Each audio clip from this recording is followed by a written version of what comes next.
नमस्कार दोस्तों, स्वागत है आपका हमारे इस चैनल में। तो दोस्तों, आज बहुत ही बुरी खबर निकल कर आ रही है भारतीय एक्सपोर्ट को लेकर। जी हां दोस्तों, यूरोप की तरफ से भारत के खिलाफ एक दो नहीं पूरे 527 कार्रवाइयां अंजाम दी गई हैं। और इसमें सबसे बड़ी बात तो ये है कि इंडियन एजेंसियों को इसके बारे में कुछ अता पता ही नहीं था और भारत की यही लापरवाही हमारी साख के लिए, हमारी इज्जत के लिए एक बहुत बड़ा खतरा बन चुकी है। जी हाँ दोस्तों, क्योंकि एशिया और यूरोप में तो भारत के खिलाफ कार्रवाई शुरू हो ही चुकी है, लेकिन हमारी इज्जत को सबसे बड़ा ग्रहण तो एफडीए लगाने जा रहा है। दरअसल ये अमेरिका की फूड एंड ड्रग एडमिनिस्ट्रेशन है और ये इतनी ज्यादा शक्तिशाली और बड़ी है कि ये अमेरिका के अंदर तो फूड सेफ्टी को देखती ही है। इसी के साथ जब किसी भी देश की अपनी खुद की कोई फूड सेफ्टी नहीं होती या होती भी है तो ज्यादा अच्छी नहीं होती, तो वो क्या करती है कि जो भी एफडीए कहता है उसी को कॉपी पेस्ट कर अपने देश में लागू कर देती हैं। इसीलिए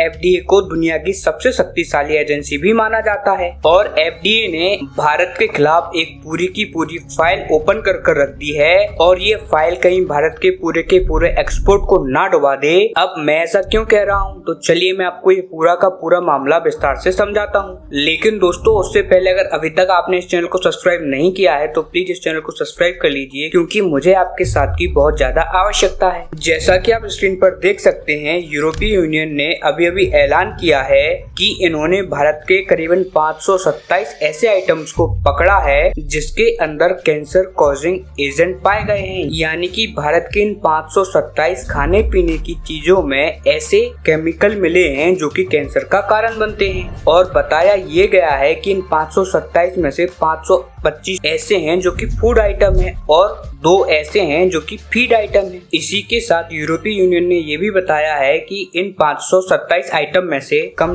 332 आइटम ऐसे हैं जो कि सीधे भारत से आए हैं। यानी कि इन आइटम का जो सोल कंट्री ओरिजिन है वो सीधा भारत है, यानी कि भारत से सीधे पहुंचाए गए हैं यूरोप। और बाकी के ऐसे हैं जो इनडायरेक्ट तरीके से यानी कि अदर कंट्री में टैग हैं वो पहुंचाए गए हैं। इतना ही नहीं, यूरोपीय यूनियन की एजेंसी जिसे कहा जाता है food safety authority of Europe, उसने ये भी बताया है कि इसके खिलाफ हमारे पास पूरे सबूत हैं। हमने 2020 से लेकर अप्रैल 2024 तक इन सभी आइटम्स की लगातार चेकिंग करी है और उन सभी के अंदर सारे सबूतों को देखने के बाद ही हम इन तमाम नतीजों पर पहुंचे हैं। और बताया ये भी जा रहा है कि यूरोपीय यूनियन के इन 27 देशों में इन प्रोडक्ट्स के खिलाफ कार्यवाही कर सकती है, जिससे कि भारत को एक्सपोर्ट में एक बहुत बड़ा नुकसान होने की आशंका है। और ये भारत के लिए एक दोहरा झटका है, क्योंकि अब से 3 दिन पहले ही भारतीय मसालों को लेकर भी एक बहुत बड़ी कंट्रोवर्सी क्रिएट हो गई है, क्योंकि हांगकांग, सिंगापुर जैसे देशों ने भारतीय मसालों के अंदर ऐसे केमिकल होने की पुष्टि करी है जिससे कि आपको कैंसर हो सकता है। और इसे लेकर भारतीय सरकार ने भी जांच शुरू कर दी है। और इतना ही नहीं, सबसे करारा झटका हमें लगा है अमेरिका में। स्क्रीन पर आप देखिए, अमेरिका की जो फूड एंड ड्रग एडमिनिस्ट्रेशन है, जो कि अमेरिका के अंदर खाने पीने की चीजें और दवाइयों को देखती है, इसके अलावा दवाइयों की सेफ्टी को देखती है और उनको अप्रूवल देती है इनको बेचने के लिए, उसने हांगकांग और सिंगापुर से इन सब को लेकर सबूत मांगे हैं और इस पूरे केस की डिटेल भी मांगी है। यानी कि